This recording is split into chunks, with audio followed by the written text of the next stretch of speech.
Hi, you guys. Welcome to Spirit Alchemy. My name is LaPria, and this is a part of my Hidradenitis Suppurativa, aka HS series. This video is going to talk about 10 different ways, methods, treatments, options, what have you, that I use to either prevent or heal my HS, hidradenitis suppurativa, flare-ups, aka also boils, because flare-ups aren't always the actual bumps. So let's get into it. The first method I use is that I don't shave often. If I do shave, it's once every 2 weeks. The reason being is because shaving irritates the skin. I live in South Florida. It's very humid here, especially during the months of hurricane season. So that's between the months of like June and towards the end of hurricane season, which is late October, when it's still pretty warm outside. It's still very humid. It rains every single day.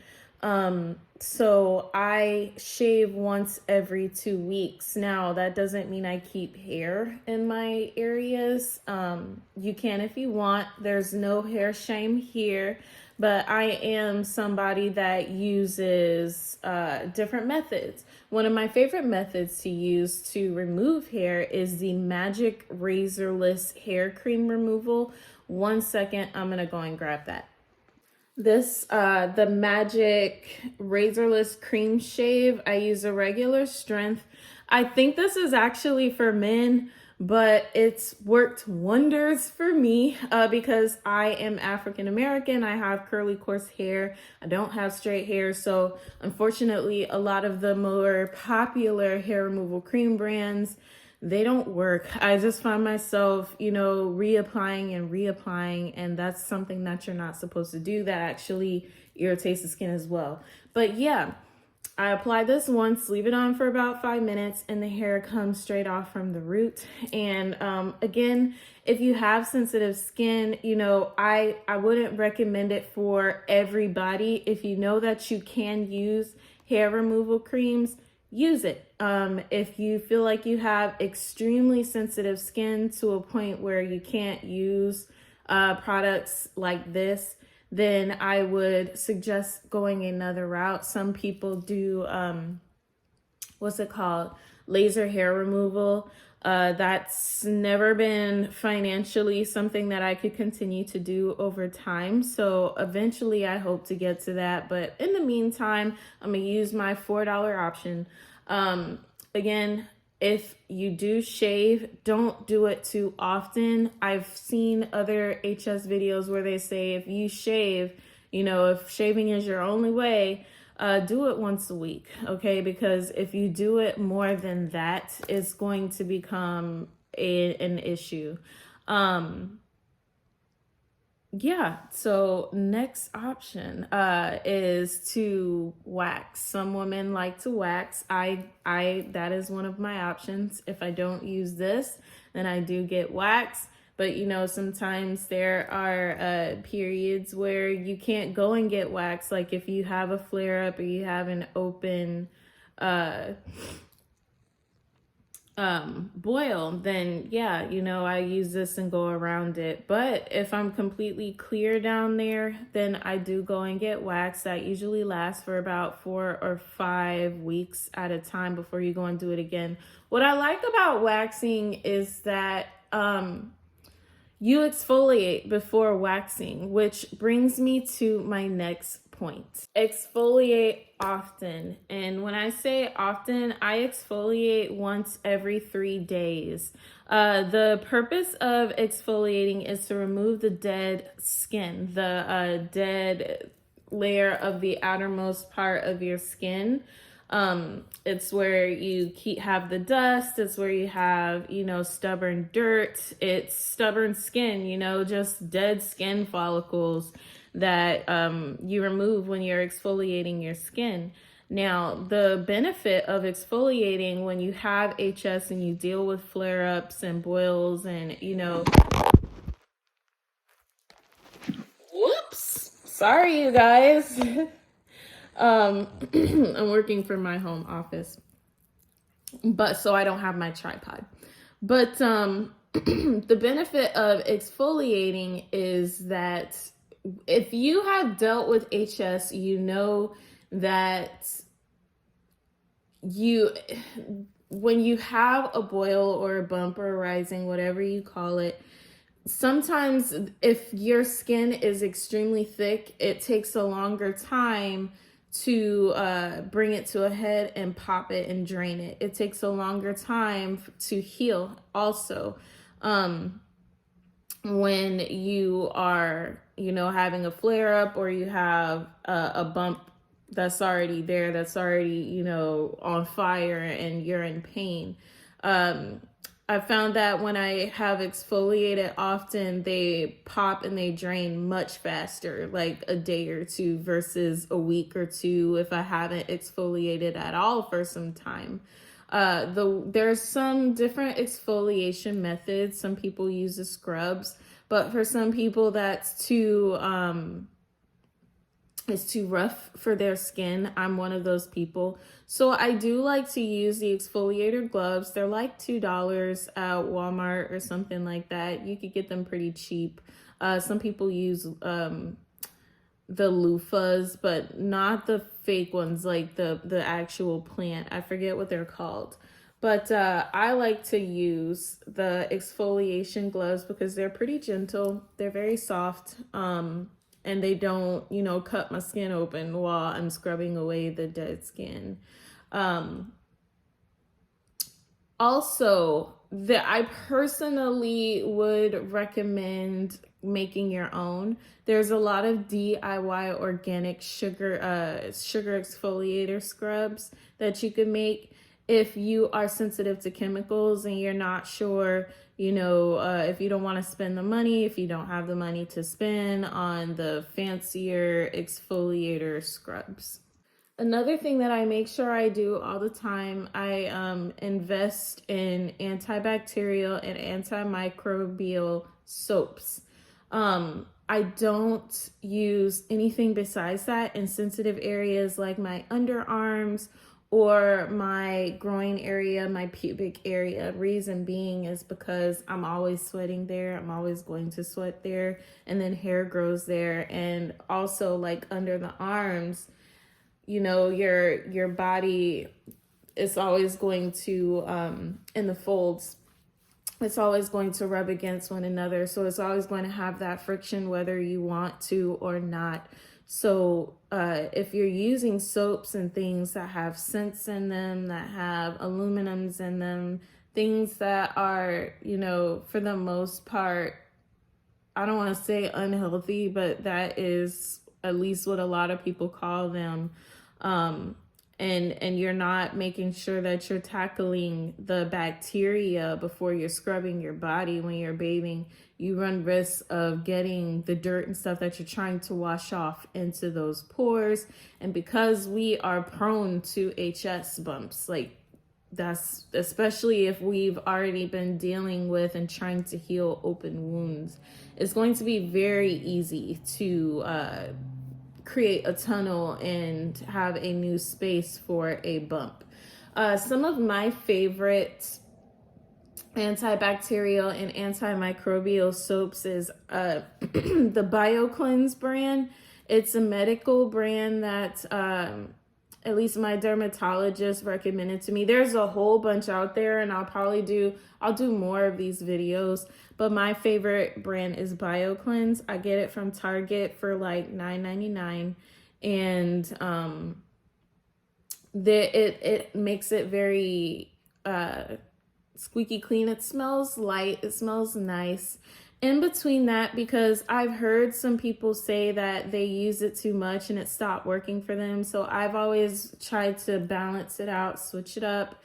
Since I started using it some years ago, between that and other antibacterial soaps. So I'll use Dial, the unscented kind, antibacterial soap, the same stuff that you use if you get a tattoo. I use that on my sensitive areas, under my arms, pubic area, groin area. I use that. And if I don't use Dial or BioCleanse, I will use the Honey Pot brand, because for some, and ladies, some of you know exactly what I'm talking about, you'll get the HS, you know, in that area, in the folds of your vajayjay, like on the lips, and it can get very, very painful.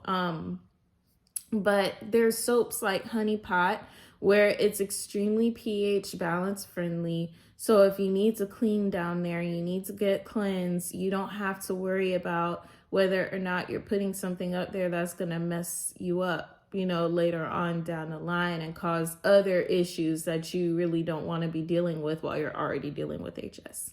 So, BioCleanse, okay? Dial or any other antibacterial, antimicrobial soap or Honey Pot are my favorite brands. Another preventative but also healing method, and I know if you have HS, you've probably heard of it 1,000,001 times. Turmeric is extremely well for combating inflammation. Okay, now I want to, you know, do a disclaimer. It works best if you pair it with black pepper. You can buy some turmeric pills or supplements or masks and lotions and, you know, all types of things that already have black pepper in it. The reason being is your body absorbs it better with black pepper. But if you don't have it, you know, you may just need to take a little bit more, increase your dosage or something like that. But turmeric, you can do so many things with it. It's one of the best anti-inflammatory healing herbs. When I am having a flare up, I like to take turmeric pills, I think once or twice a day. Just because I don't want to overdo it and overwhelm my body, because they're pretty potent. If I'm having a flare up, I might make a paste. Now, for some people, they've said with HS, they've said that it'll bring their bumps to a head overnight. I haven't had that happen for me. So I just want to be honest with some of y'all that you know, what works for everybody, what works for some won't work for everybody. So, you know, if it's something you want to try, then give it a try. But if it doesn't work for you, it's okay, you know. But what works more for me is not the paste, but taking in the actual turmeric supplements. It's like $2 or $3 at the store, the pills. I can open it up, put it in my food. I can open it up, you know, the seasonings as well. I'll eat a lot of food with curry because it's very, you know, turmeric is a staple in curry. But when I feel one coming on, especially around my monthly, my period, because my period and my hormonal changes is a trigger for me. So when I feel a flare up happening, like if I get a cold or if my period's coming on, I'll start taking turmeric supplements. And yeah, so if that's helped you, let me know down below, and we'll go on to my next method. Manuka Honey. Manuka Honey is one of my favorite methods for so many things medical. Whenever my boys get sick, I have 2 boys. Whenever they get sick, I let them swallow some Manuka Honey because it helps their throat. It helps them get better much faster. I like to use the medical grade Manuka Honey. I think it's Honey Plus. I'll try to remember to attach the link below, but it's like $11 on Amazon. But Manuka Honey is highly antibacterial, antimicrobial. Whenever I am healing from an open wound, what I like to do is slab some of that onto a bandage, and I wrap the open wound as alongside the outer area Because what happens with me usually, and I don't know, I don't know if happens that way for everybody, but what happens with me is mine usually get about the size of a golf ball. Sometimes they can get bigger for me, but that's my standard size is never small. And when it goes down, the whole area is very raw, very tender. The whole area of skin is very, very painful. And what I like to do is put the Manuka Honey on bandage and gauze. And for the first night, it stings a little bit. It doesn't necessarily burn, but it's like, it's a sting. But it heals very, very quickly. It heals quickly. It closes up the wound. And when it closes, it's like it wasn't there for me. It's like it was never there. The only reason I know that it's there or it was there is because, one, I'm the one who have it. But two, the discoloration, because it's new skin versus, the rest of my leg or my arm or whatever, which is still the old skin. Whereas the Manuka Honey generates new skin like within a week for me, usually. I found this one brand, I think it's called First Honey. It's about $10 on Amazon. And it's probably one of the quickest methods for me outside of using Vicks for pain. I use Manuka Honey to bring it to a head. I use Manuka Honey while it's draining. I use Manuka Honey to heal it. It's extremely potent. It's extremely quick. Something else that I like to use is Neosporin. It's very old school, very old fashioned, but it has an antibiotic ointment in it.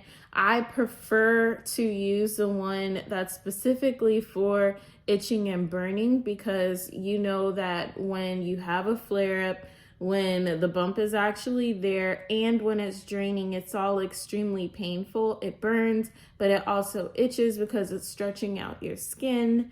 It's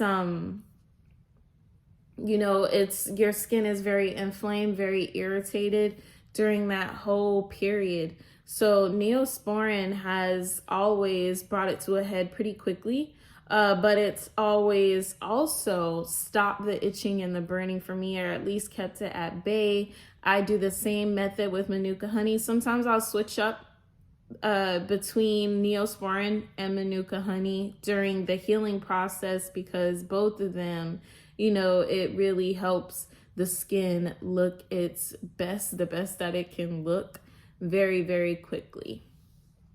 One of the ways also that I like to prevent flare-ups, especially in this humidity of Florida that I live in, I wear loose clothing. And it's so funny because, yes, I have my spiritual beads and all of that stuff. So yeah, I'm in a spirituality. I mean, look at my channel.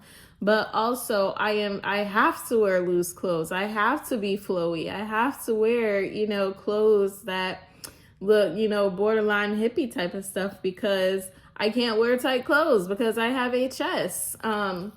Wearing loose, free-flowing clothes allows the skin to breathe. Anything rubbing up and causing friction, especially when it's hot outside, is going to irritate the skin. It irritates my skin. And if it's tight, it's going to hurt. And then I have a flare-up like that. Also, something I've noticed, maybe TMI, but I sleep without underwear because I sweat in my sleep, and it kind of sticks to you, right, when you're asleep. But I also noticed when you wear underwear, make sure they're cotton, because the cotton fabric allows for your skin to breathe, versus if, and there's some sexy cotton underwear, ladies. Look for some sexy cotton underwear, because when you try and put on satin and stuff, you're going to regret it almost instantly, because it's so tightly woven that there's no air coming in and out. You're going to sweat. It's going to stick to you. And the next thing you know, your skin is irritated. Now you got a bump, okay, and a flare up, and just either wear no panties or wear cotton panties, okay? And we're on to probiotic supplements. So probiotics have helped me in so many ways. First of all, gut health. Your gut is your second brain. So gut health is extremely important when you're combating any type of illness or disease. Probiotics has helped me in losing weight. It's helped me in maintaining my weight. It's helped me in with my HS journey. I have PCOS as well. Probiotics has helped with that. It's helped me go into and stay in remission. I probably should have made probiotics number one, but it's, it's just one of the many ways that I either treat or prevent my HS outbreaks. It was said in studies that hidradenitis suppurativa is linked to gut and digestion. Back up. It was said in studies that HS is linked to gut and digestive issues alongside immune system issues. So, I found that when I keep my gut health in check, I have less flare-ups than when I don't. Some of the ways that I like to ingest probiotics is either the pill supplement. I like to have my smoothies with probiotics added in. I also love kombucha. That's one of my favorite ways because I don't drink soda. And we'll talk about how diet and exercise is so important when you are dealing with HS, but in another video, okay? But yeah, kombucha, it's helped me in so many ways because that has probiotics. Another way is like kimchi. I love kimchi. I love really the Activia yogurts. But the thing with Activia is I can't do dairy anymore with HS, so that's also something that's like once in a blue moon for me because dairy is one of my triggers if I have too much of it. So I had to switch from Activia to kombucha, and it really depends on you and your triggers. Okay, I've also found like if I'm having a flare up or a boil and I drink the ginger, like a kombucha that is very anti-inflammatory base, and there's so many flavors out there.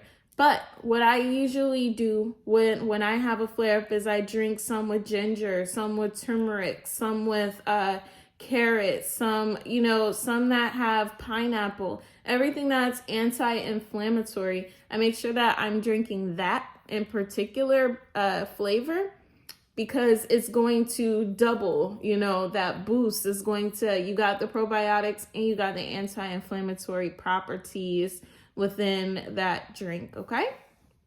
Someone else also mentioned different herbs and supplements like zinc and stuff. And three of my favorite that I used when I was in remission and I stayed up on it. I'll talk about how I went into remission another time, but I did stop. My son had COVID last year and I stopped taking care of myself so much because I was very much focused on taking care of him. And I do believe that knocked me back into remission, out of remission. But anyway, what I use consistently while in remission is zinc, elderberry, and ginger. Now, all of these are superfoods regarding, not necessarily food, but super vitamins regarding the immune system and detoxifying the body and, keeping things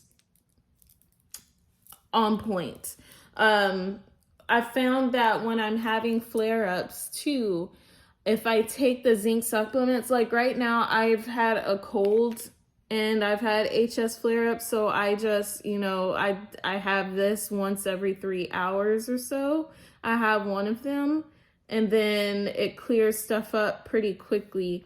It's like the zinc tablets, but I also drink elderberry juice, elderberry tonics. and I make my own ginger tonic. So I'll mix like ginger, carrots, cayenne pepper. Now, going back, okay, if you're listening to me, know that everybody has different triggers for their HS. So if you can drink ginger, but you can't drink cayenne pepper because pepper is a nightshade. A nightshade is one of those things that you have to go through the list and do an, an elimination diet and see what your triggers are. Pepper is on the nightshade list, so you may or may not be able to ingest pepper. So if you're making tonics and things based off these videos, make sure that what you're putting in it is not something that's a trigger for you. All right.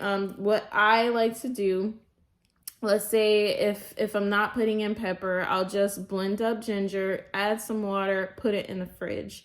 All right. And then drink it every single day. Like, ginger is so cheap. It's like $1 in the grocery store, and you can make a week's worth of tonics off of that one ginger plant.